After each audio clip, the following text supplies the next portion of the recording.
Good morning Telangana. Welcome to T news. నీ కుమార్ దామిరా. ముందు headline చూద్దాం. ట్రిపుల్ మోసం చేసిన సర్కారును గల్లా పట్టి అడగాలే.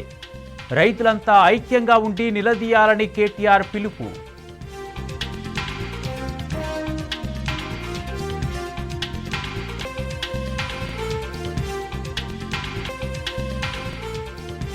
రేవంత్ సర్కారు అసమర్థతతో అన్ని వర్గాలు ఆగమయ్యాయి.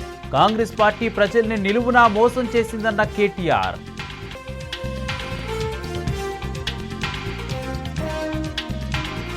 జూబ్లీహిల్స్ ఉప ఎన్నికల్లో ప్రజల ఓటు కారుకే.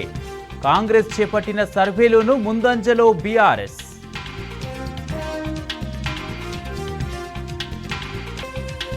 ఈసరలో 50 కోట్ల విలువైన భూమిపై కాంగ్రెస్ నేతల కన్ను. నకిలీ డాక్యుమెంట్లతో ఎన్ఆర్ఐకి చెందిన ల్యాండ్ కబ్జా.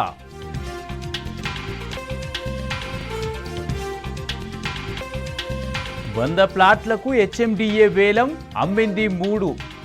మరోసారి హైదరాబాద్లో బయటపడ్డ రియాలిటీ డౌన్ ట్రెండ్.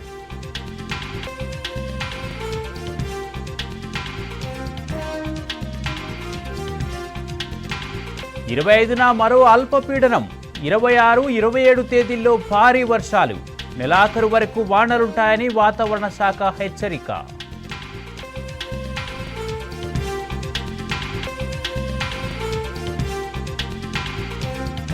ఛత్తీస్గఢ్ ఎన్కౌంటర్లో 2 మావోయిస్టులు మృతి.